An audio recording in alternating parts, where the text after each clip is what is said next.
Ali, hivi karibuni ulisikika ukisema utamuomba rais wa Yanga arudi tena katika usajili. Kauli yako ambao wengi walichambua walitafsiri kama unamtoa lawama katika usajili huu kwamba hakufanya yeye, kuna mwingine ambaye amefanya, kwa sababu usajili huu unaonekana ufanyi vizuri tofauti na miaka miwili au miaka mitatu iliyopita. Kwa lugha rais unasema Yanga inasumbuliwa na standard yake iliyoweka misimu miwili iliyopita. Hiyo ndio kauli. Unajua hata msimu huu, umeona msimu umeonekana mgumu sana kwa sababu ya Yanga yenyewe. Yaani Yanga ndio amefanya pia msimu umekuwa mgumu. Tungekuwa kwenye ubora wetu mzunguko wa kwanza, tungetafuna zile mechi vizuri, maana yake saa hizi gap ingekuwa 12-15. Sio, naelewa vizuri.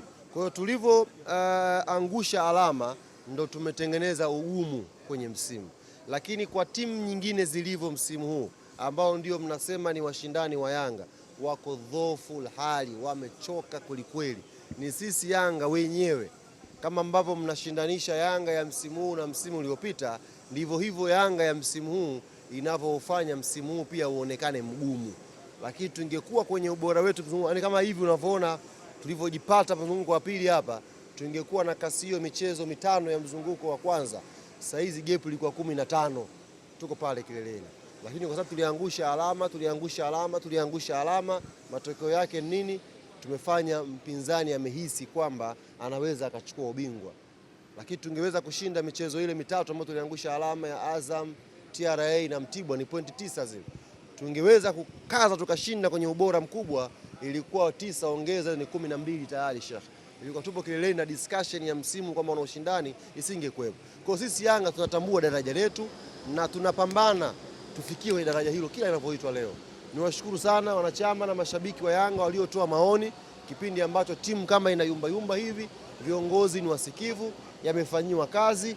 Tulikuwa tuna struggle viwanja vya away, tumeenda away, tumeshinda goli 3 na naamini inshallah huu utakuwa muendelezo sasa wa kushinda katika viwanja pia vya ugenini kwa margin kubwa ya magoli. Kuhusu usajili wa msimu nani kafanya?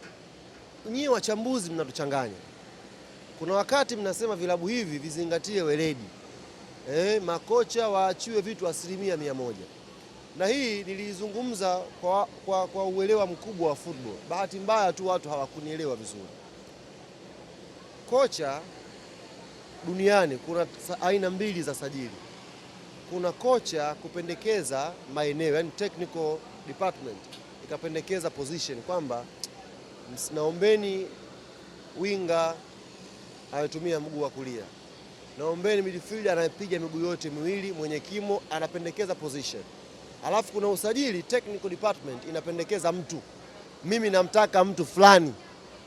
Kila timu duniani ina style zake. Sisi Yanga style yetu ilikuwa kocha anapendekeza maeneo, alafu viongozi wanakwenda kuchukua watu. Nikasema kiongozi anapokwenda kutafuta mtu anakuwa na faida zaidi, kwa sababu anajua mazingira ya huyo mtu, akija hapa ana adapt vipi kwa haraka.